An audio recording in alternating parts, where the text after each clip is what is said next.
Awesome. All right, man. How's it going? How have things been? Obviously, we're both in Halifax, so both dealing with the pandemic probably the same way. Yeah. Uh, it's going, man. I'm struggling to be completely honest here with not being able to train at all, or I'm eating a lot. I don't know. I'm struggling with it for sure. With not there's not a lot of normalcy or structure for me right now, so it'd be nice to get back to reality.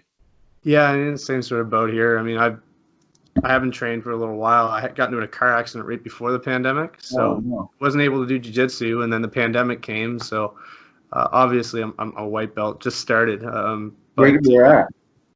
I'm at Forza MMA Oh, nice. in Cool. Dartmouth. Yeah, Yeah. good group of guys there. So I find it smaller, and I was gonna go to what the heck's it called? Uh, Good the one call. that TJ, yeah, Fit Plus.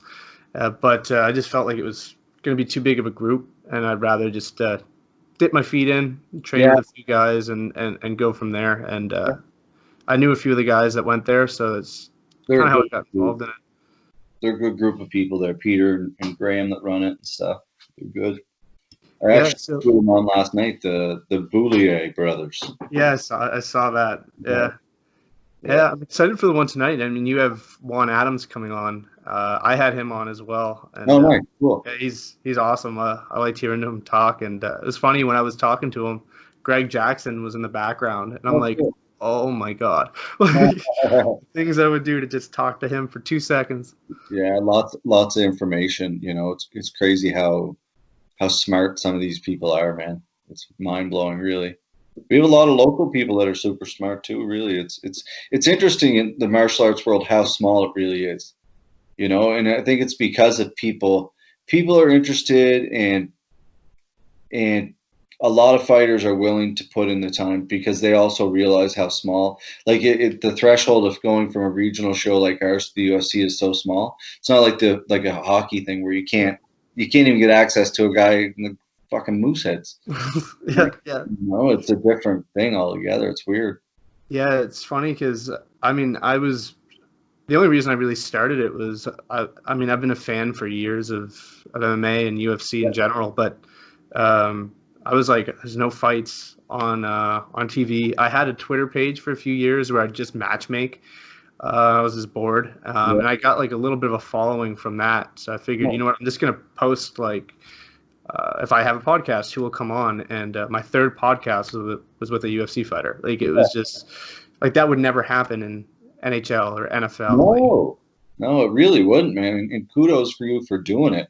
We're gonna, like we spoke with too. We'll get you on ours some night, and I think you really do a good job. And who knows where it can lead, right? You just never know where, especially we're going through right now. You never know where life can take you. yeah, no, I appreciate it, man. I watch yours as well, and obviously I reached out a while ago, and I was like, man, I'd love to have you on, just like specifically to talk about how do you go about creating an MMA like organization? Like, I feel like there's so many things you have to take into consideration, right? Like obviously legalities of it, healthcare, Mhm. taking care of the fighters. How did you go about starting it, and why? Obviously, you have a passion for the sport, but why'd you go about doing that rather than something else?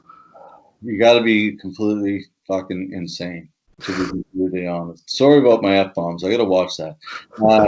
Yeah, you pretty much have to be a maniac, man. Like and be a fan of the sport. There's so much, like you said, like the legalities of it, the health of it. Like it's a hard thing. I think having my background in jujitsu, training forever in like I come from a tourism background, so logistics and that kind of thing. I take my regular job is I take like seniors and people on trips around the world. So that's kind of my job. So logistics and timing and things like that are a big thing for me. And then jujitsu, I always knew there was no outlet for all these guys at the high level. Like they can, go to a tournament, compete against one another. So we had this idea, like the whole scene came together, and submission series kind of came out of that. And we did so many events, like really high level events with high level grapplers. And MMA, I always said in my head, I'm like, why do people watch BMX when they can watch motocross? And it's the same thing with what I like. People, jujitsu is boring as shit to watch.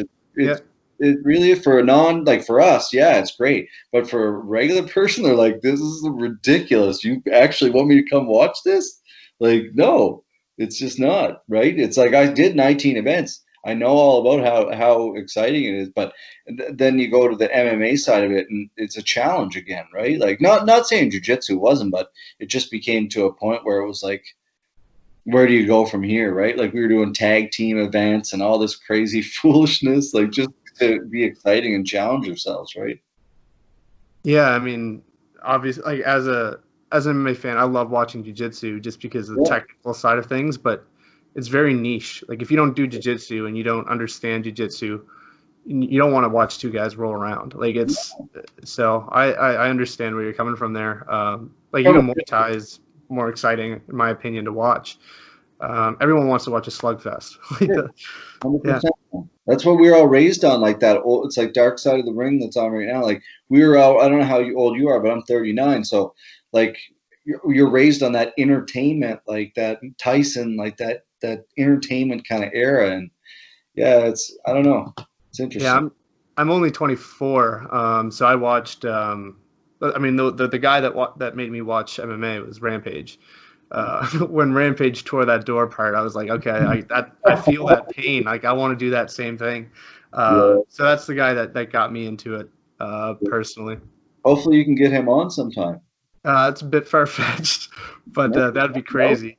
You never know. Like it's funny. You're like we're just you just message someone, man. Like there's Yeah, not like people think it's like there's you just message someone, man, and that's you go out on a limb and try something, right? yeah. It's really that simple. Like I messaged Pat Miletich, just like I was Cool. like, you know what? I was a fan of Pat Miletich. I'll just reach out to him, and within an hour, he had messaged me. He was like, yeah, I'd love to. Very And cool. Awesome. UFC Hall of Famer, like, and they're so accessible and they're so willing to talk, and it's really Yeah. surprising.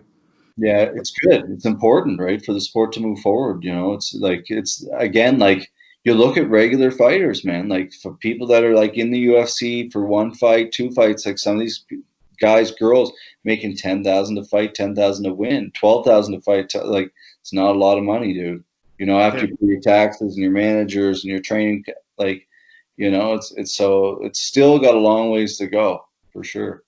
yeah, yeah. What sorts of troubles did you have? I guess I mean you've had the one MMA event, and the second one I think was supposed to be this weekend, wasn't it? Yeah, yeah, it Yeah. was. Yeah, exactly. So outside of the pandemic, what troubles did you have with that first one?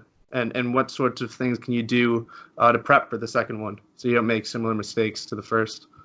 That's a great question, actually. We had a massive snowstorm. Yeah, we lost our main event for that. We almost lost Jimmy Smith, our commentator. So right away, your main event, like you can pretty much count that close to $10,000, right? So, and we paid those guys anyway. They didn't even fight, but we were like, listen, you trained.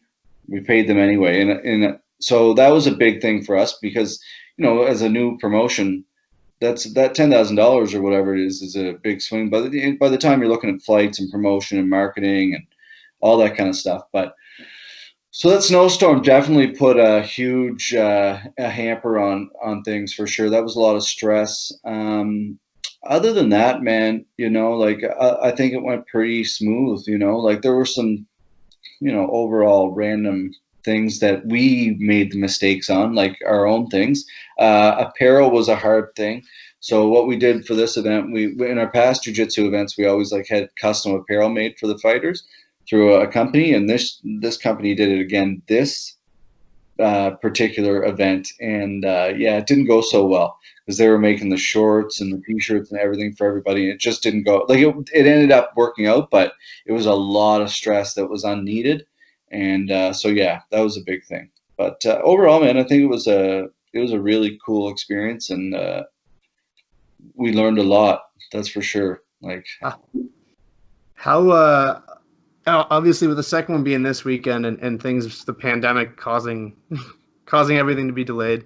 yeah. Do you have an idea of when you want to return? You told me you want to get back in there as soon as possible, even if it's with no fans. But obviously things in Nova Scotia, we just heard news that things are opening up somewhat. Yeah. Do you have an idea or? I had a great conversation with the commission there a couple of weeks ago, and we're kind of at a standstill. There's not like things are opening up, but if you look at it, what's opening up, like gyms, like a, I don't know, what's a gym, like Good Life. I don't go to the gym. I don't know what they're called anymore. But Good life. like say a Good Life, like they're, I think you'll probably be like 6 feet apart, and you have your own spray bottle, and there's no changing rooms. So that's those kind of gyms, not our kind of gyms. And I think you're seeing a lot of people start, like obviously we're all training, like somewhat people are training on their own, right? Like whether it's in basements or wherever they're doing it. But yeah, I don't think you're gonna see. I could be wrong. I really do. But I was thinking we could bang off some events by like July, August. Maybe it's so weird because you just don't know, man. Like the commission is so unpredictable on how things are going to go, right? So it all depends on doctors and Dr. Strang, pretty much. So Maybe we could buy Sable Island. I mean, that's an option, and just there are US. options. Like we have a venue, we can set the cage up, and we can bang off an event every weekend if we needed to. And the commission's on board with that. Amateur shows for the most part, because once you're getting into pro fights, you're not going to get the revenue back. By the time, pro fighters want to fight for free, that's a different story. But the thing is, when you're mixing amateur, the commission cost between amateur and pro is like 75%. It's insane. So the expenses to do a show like that, you have to keep the venue relatively cheap, the lighting rig cheaper, everything your fighter, everything has to be cheaper for you to actually make enough pay-per-view buys to make it feasible to happen, right? So Yeah. and that's the thing I look at too, like, are they going to come back if we are legal? Because we have a plan we're working on for when we do come back.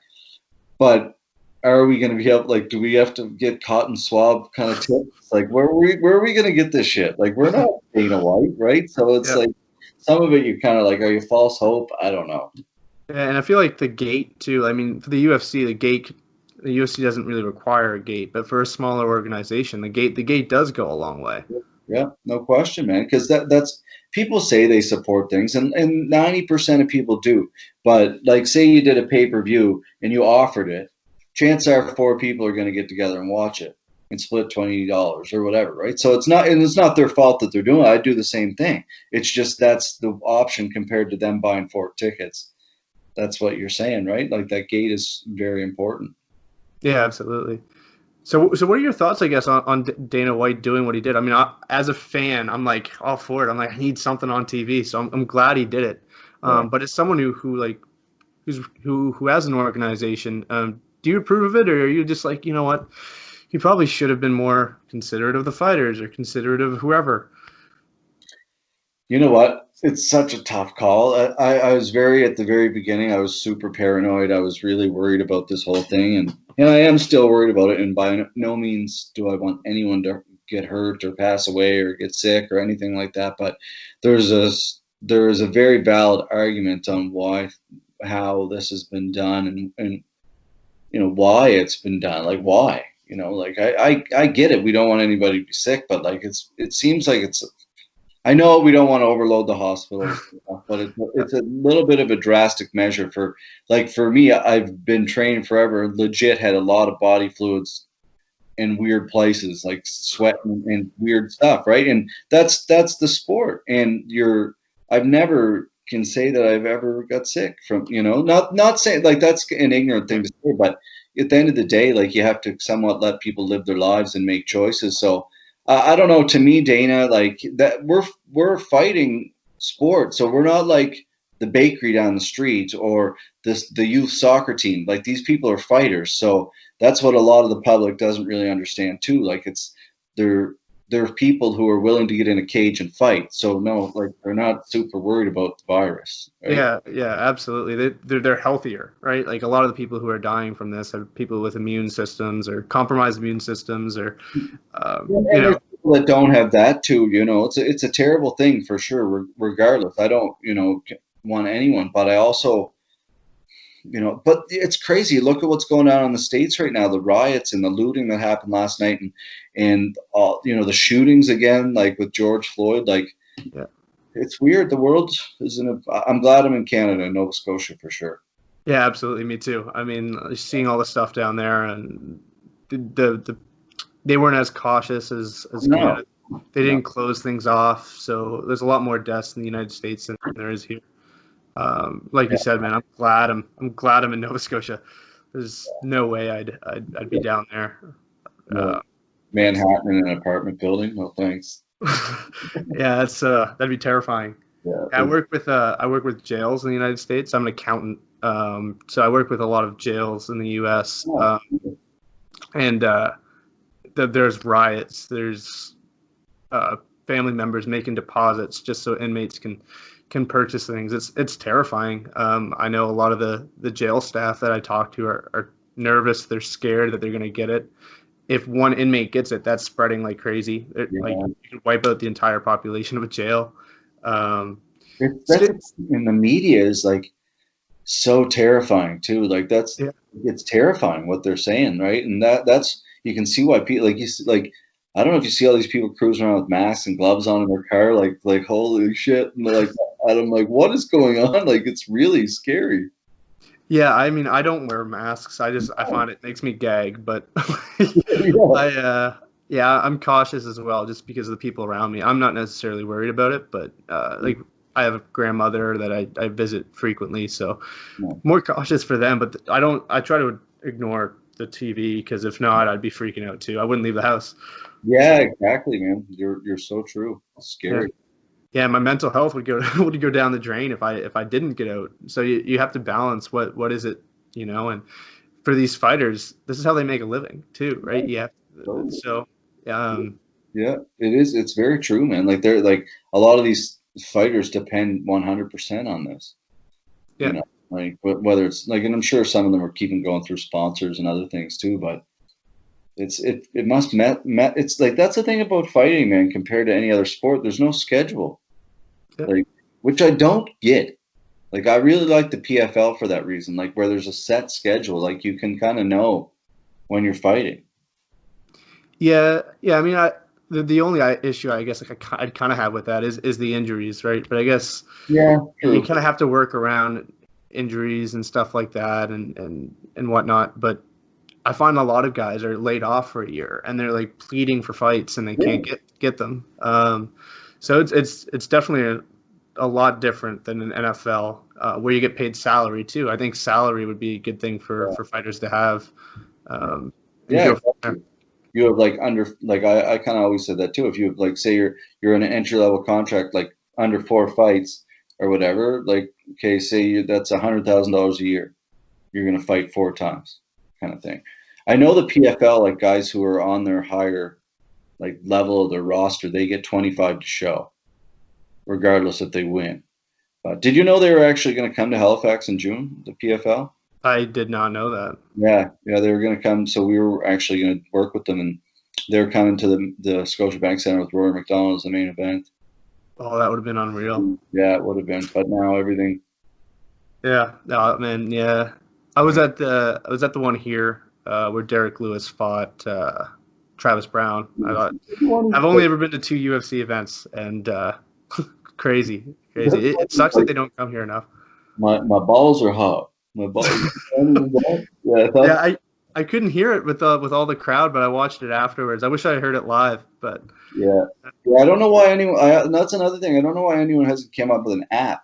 Maybe it is out there, like where baseball. A lot of people like bring like the headphones and they can listen to the commentator while they're at that. And UFC, a lot of the people are drunk out of their mind. That's probably why, and they're not a retired old man. But if they could have that app in their ear where you could listen to Rogan, I think it would be a better experience. yeah, yeah. I mean, I don't know. I really like the atmosphere. I think it was just completely different. I like watching them at home because I like to sit down and analyze it without the background noise. Yeah, But if they're ever in Halifax, I'm there just to say I lived it. But I do like watching them at home. I don't have people over. I watch them by myself. right. Every event, it's actually pretty sad. Just Well, watch. man. Nothing wrong with that, buddy. My girlfriend and I do the same thing, and nothing. Hey, you're a fan, buddy. That's good to hear. Yeah, yeah. My girlfriend's not allowed in the house when I'm watching them. She's not a fan, so tell her to stay home. Oh no, she's not a fan. That's too bad. I know. I've tried to get her into it, but Yeah, not her jam. That's the thing, man. Like it's a really hard sell. Fight like I forget it sometimes. Sometimes I think I'm selling sliced bread, Yeah. but like legit. And I'm like, oh, this is going well, Like no, man, people like you're a barbarian to some people. Well, that's what she said. She's like, these guys are bleeding all over the place. How do you enjoy that? I'm like, Yeah, I don't know. I don't know. yeah. There's But something in you, right? Like it's just something that some people really enjoy. And but to me, I'm a firm believer. Like what's life if I can't protect myself? Like that's the weirdest thing in the world. But the problem is there's too many men out there that are like that, who yeah, are cocky as shit and have zero ability to protect themselves. Well, they have ability to protect themselves, but like with their two hands, you know what I mean? Like to actually defend yourself. Like that's an important skill, man. It's a very important skill. So I recommend anyone out there, man, who's watching to get out there and join your local academy, whether it's karate, judo, jiu-jitsu being the most effective in my opinion, but taekwondo, Muay Thai, yeah, whatever it is. yeah. I thought like I'm by no means a tough guy or anything like that. But Yeah, the me first time I neither. went, No. first time I went to the gym, I was like, okay, I could probably hold my own. Like this guy, and I was rolling with Graham, and I was like, I could probably hold my own, and he threw me on my ass, Oh and I yeah. left. I left the gym. I was like, I'm done with this. Went back 2 months later and was like, you know what, I got to get good at it. And he'd still kick my ass, but I, I got better, and it's very humbling. And I think a lot of people who are tough guys or whatever, I think you go in there and you get your ass handed to you a couple times, you'll come down to earth a little bit. Oh, dude, it's the most like I've seen countless people walk in clubs, and again, I'm nothing. I'm no tough guy, and I've seen so many people walk in the club, and like random people in the club who are like a blue belt, and they'll go, and like I remember one time in our particular club, like someone came in, he was an ego, he was new in town, and he was there to learn, and he kind of went a little harder on one of the females in the club, just a little bit egotistical, and sure enough, there's a guy in our club who's really talented, really big, plays a lot of pressure, and kind of sent him over. And a couple of us went back to back with him, and just you're not that tough guy in there. You're just not, because you're that team environment where everybody's been training and kind of mauling one another for a long time, and everybody's got one another's back. So with that being said, it's the most friendly environment. If you walk in there with the right attitude, it's an incredible, like you said, it'll change your life. Yeah, I think like the guy who I really like looked up to, and one of my favorite fighters of all time is Joe Lozon. Like you look at him, and you're like, this guy looks like he's like a science teacher, right? Like it makes no sense, but he's vicious. He'll beat anybody. He'll put Yeah. anybody to sleep, and Did yeah, I you think it's really humbling. did you ever see his video with him and his brother fighting in the backyard? Yeah, yeah, that's It's, crazy. yeah, Just bare knuckle, like yeah, going at like a picnic or some shit. Like, yeah, yeah, everyone's filming, like, get him. Like, what? Just what are you doing? But that's that competitive thing, man. Like, I don't have that. Like, I'm not a competitive person. Like, even like I used to be when I started doing promotions. I was like, ooh, I want to be the best promotion out there. Like, ooh, like whatever. Because back in the day, like when we started jujitsu events, no one was doing them, man. Like Metamoris, like I don't know if you know what Metamoris yeah, was. yeah. Metamoris was just kind of on the downturn, I guess you would say. And I don't know, like we just kind of peaked. And then AJ Azagram actually was supposed to actually, he reached out, and Flow Grappling wanted to buy us. But they did not, they offered us like nothing. It was more like marketing money for them to promote Flow Grappling. So we were like, no, we kept doing our thing. And anyway, they came out with a few other brands, and they started absolutely killing it. And then jiu-jitsu kind of really took off. But it was really cool. It's amazing how small the scene is. Like you do some events, and then 2 weeks later, like even tag team jiu-jitsu, like we were doing it. And I'm not saying we started anything, but I am saying we started something. we Yeah. we're doing it, and then like a month later, Chael's doing it. Or these other people. Eddie It's Bravo small, does it too. Yeah, yeah, man, it's a small community, right? And yeah. I still think we have the best rule set out of anybody, no question. You can't do tag team in a cage. no, Did you ever although see the videos of our event? the submission underground or the No, the tap or tag events that we did. I haven't seen that. I watched the first event. I watched a lot of the fights on the Fight League Atlantic, the MMA show, but I haven't watched If the. you like scroll down our, and I'll send them to you, but like if you scroll way down our Facebook page, like the old school like Chokes by the Ocean jiu-jitsu events are on there. Okay. But like we had Diego Sanchez up in like 2017 in Picto to be the main event and stuff. But we Man, I wish he was. I would have gone, man. Diego Sanchez is one of my favorite fighters of all time. It was insane, man. He was like so Mike Wackers, who he competed against, and Diego came up. So he was supposed to make, it was like a weight, it was like 155 or 160 pounds or something they were supposed to make. And I've got a message like a week before, and it was his wife who was the manager. And no, that's not how it went. He said, "Hey, I'm not going to be able to make that weight, man. I'm like 185 right now." I'm like, "What? What do you mean, man? It's like a week away. That's 30 pounds. There's no chance." Anyway, so I had to convince Wacker to still take the fight after this was all promoted massively. It's like the biggest thing in my life having Diego. Like you said, you're a big fan, right?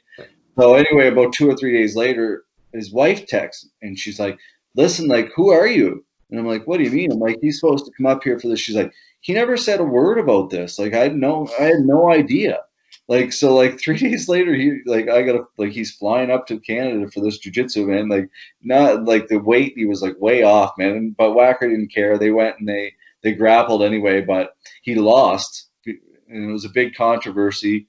But it was kind of a draw. It wasn't a super exciting match anyway. But as soon as he got off the off the mats, man, like people, like he went backstage and like people were just passing him beers. He was chugging beers, and like then he was out having a ball because it was the same night. I think John Jones fought Cormier maybe for the first time, I think, and Holly Holm fought and Cowboy fought all on the same card. So we all went to the bar and watched it together with him. And And it's his teammates, right? Yeah. yeah, at that time, yeah. So then he just kind of went bananas, right? So it's pretty funny. Anyway, he's an interesting character for sure. Yeah, he's I don't know. I've always loved him. I loved his mentality from the Ultimate Fighter, and then it's kind of carried over. He's like the typical fighter is Diego Oh, yeah, Sanchez. man, So dude. how Yeah. how did you get into the podcast? Like, was it just, you know what, the show can't happen? I'm just gonna start inviting people to come on and talk. Pretty much, man. Like, yeah, it's for me. I lost my job in travel, so with that, and then no events. Like, I'm sitting here every day, kind of like, what am I going to do, right? And how are we going to keep this brand moving forward, right? So we kind of came up with this, and with that, like, we had no other really setup because you like yourself, you know how like sometimes technical stuff is just not like great. I run off a Mac, so like to have like OBS or an actual program that runs on a PC, and so Danny, who's actually our director, he does everything for us. He just kind of walked me through like everything that we had to buy, and I set it all up here from home, and yeah, so he just kind of walks me through, and yeah, trial by fire, man, just like you're doing, right? Like just kind Yeah. of reaching out to people and having fun, and I enjoy it. It's good for me.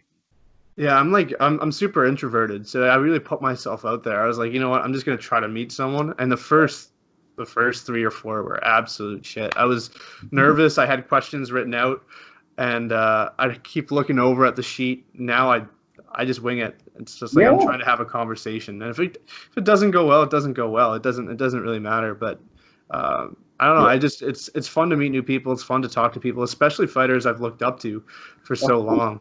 Yeah, and you do a good job, man. I've watched a few of them. You really do a good job, dude. Like it's funny because out here on the East Coast, there's like Derek LeBlanc's covered it for a while in Top MMA News, but there's certainly lots of room out here, and I think you have a lot of potential in it, man. Like you never know where this could go, right? So keep it up. Yeah, no, I appreciate it. I write reports now for a website, and I mean, I wasn't expecting that either. I'm an accountant, right? I have no business doing anything in MMA. Oh man, Uh, that's what makes the world go round, right? Like it's yeah, you can say the same thing about like hockey, man. And you're being a fan, like oh, everybody's entitled to be a fan and have an opinion, and like that. That's what I think the beauty of martial arts is. And anybody that thinks otherwise, he's a dick.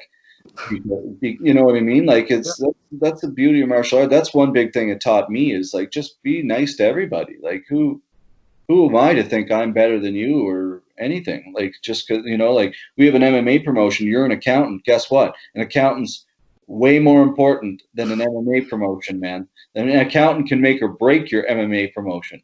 Yeah, So absolutely. that's like that to me is cool, right?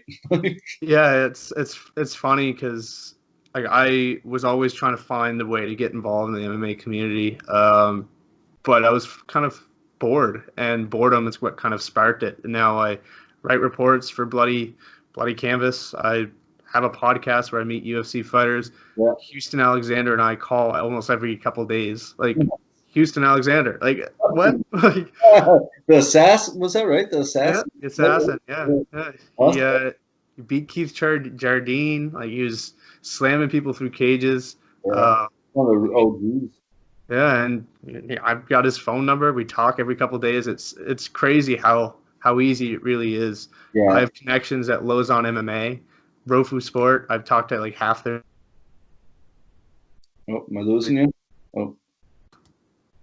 Yeah, I lost you there for a sec. No, I think I agree, man. It's and it's good because it motivates you, right? To just keep doing it. Like if you messaged people that never responded and were assholes all the time, it's hard to stay motivated, right? But and I think it's important to just be yourself. That's why people enjoy talking to you because you're.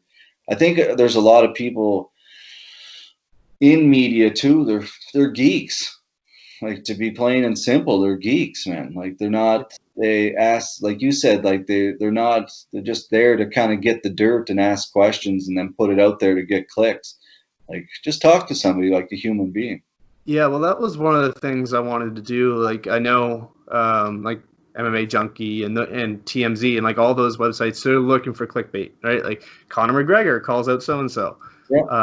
I was like, I'm not a journalist. I don't care about any of that stuff. So for me, it was episode 12, so and so. And if you want to watch it and read the entire thing, listen to the entire thing. And I don't know. I think I like that. I wasn't trying to make money off this. If it happens, it happens. But I don't really care. It's just meeting new people. And that's it, man. Like you never know. Like 3 years down the road, like one of these guys who you interview could end up being a UFC champ, and whatever they said could be like on your podcast could be used in media. Like you just never know where. Like just put yourself out there, man. It keeps you busy. It makes you feel good. You're connecting to people. You're making your connections in life and in business, and no, it's good. I think it's great. Yeah, well, thanks for taking the time, man. I really appreciate it. I can't wait to watch your next event, and I'll have to scroll through and watch some of the submission stuff. I haven't had a chance to look at that. And tap or tag link. It's basically jujitsu, like tag team jujitsu. So there's a squared circle, but the opponents could tag back and forth live. Like, it was insane. I don't know how anyone didn't break the leg or anything, man. But people had a lot of I actually competed in it too. It was a lot of fun.